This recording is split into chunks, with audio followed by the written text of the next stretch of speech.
Well, good afternoon, friends, colleagues, and our event partners. Well, it gives me pleasure to welcome you all today, on this webinar of durability in apparel, navigating EU and French compliance for export growth.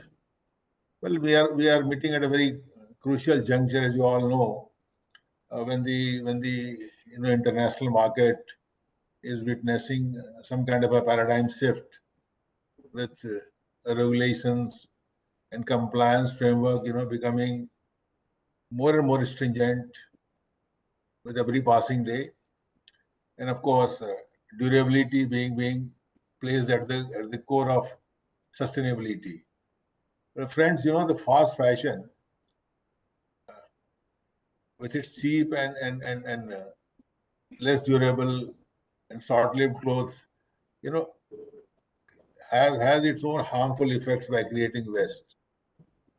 And to tackle this issue, the developed economies like EU have brought about, compliance laws like Eco Design for Sustainable Product Regulations, ESPR. France has, of course, brought anti-waste law, and all kinds of, regulations are coming up, mushrooming almost every day. These rules, of course, aim to make clothing more sustainable and, of course, reduce, what you call environmental impact, leading to decarbonization.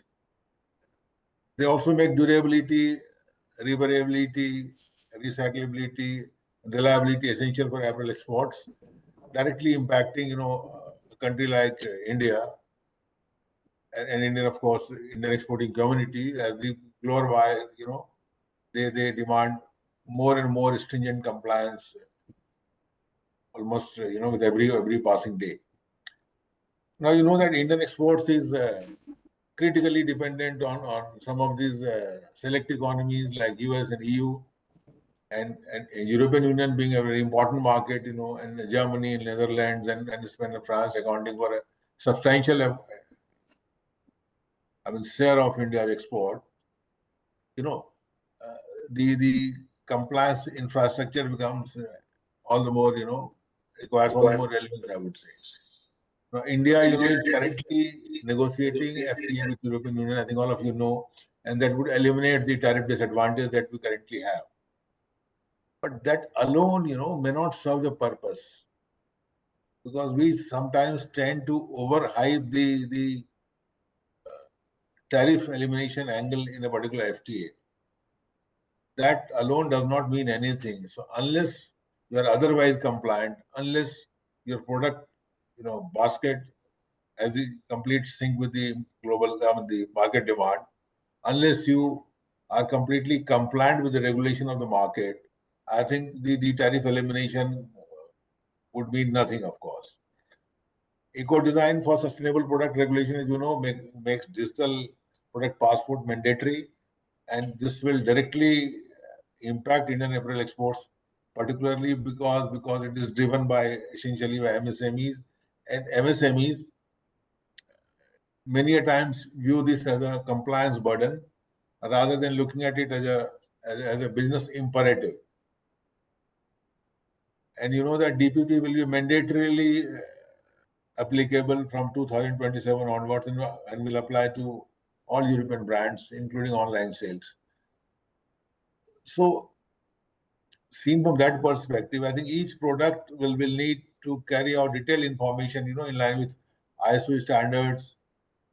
Companies must adopt, dynamic systems that can adapt to evolving requirements. The DPP framework, covers a wide range of sustainability aspects, which encompasses resource efficiency, waste generation, recyclability, reusability, upgradability, repairability. The whole, gamut of issues, that covers basically decarbonization. Now, here we are pleased to basically have Eurofins here, a global leader in testing, inspection, certification with us. they understand these requirements better than anyone else.